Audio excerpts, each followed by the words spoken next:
दर्शक वृन्दहरू, यो सबैले अर्गानिक खाने भन्छन् सबैले, तर मैले देखेको छु सबैले मन नपराउने तरकारी मध्ये इस्कुस भन्छन् पनि, त्यो पनि सुनेको छु।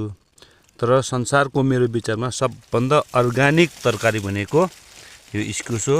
यो अर्गानिक तरकारी यो भित्र लुकेर बसेछ है, लु हेर्नुहोस् त यो सबभन्दा, यसमा कुनै किसिमको दबाई छर्ने छिर्काउनु पर्दैन। यो तपाईँले यसको बारीको कुनामा एउटा ठाउँ तपाईँले यसो रोपिदिनु भयो करेसो बारीतिर भने पनि यो उसको खुसीले फल्छ मित्र हो। हेर्नुहोस् तपाईँले यो अन्तिम सिजनको अन्तिम भए पनि यो झ्यालभित्र थुप्रो यसो लुकेर बसिरहेछ।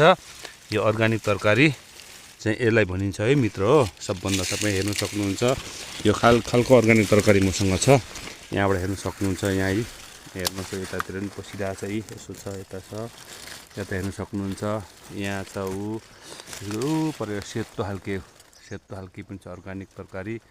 यो चाहिँ सबभन्दा शरीरलाई फाइदाजनक पक्कै प्योर अर्गानिक खाने हो भने तपाईँहरूले इस्कुसको तरकारी चाहिँ खानुपर्छ है मित्र हो। हेर्नुहोस् थुप्रो छ, यो सेतो खालके, हरियो खालके पनि छ, अलिक पत्रेको भने अर्को खालको पनि छ, खालको छ। हेर्नुहोस् मित्रहरू, तपाईँलाई जानकारीको लागि मैले तपाईँलाई एउटा यो दिएँ।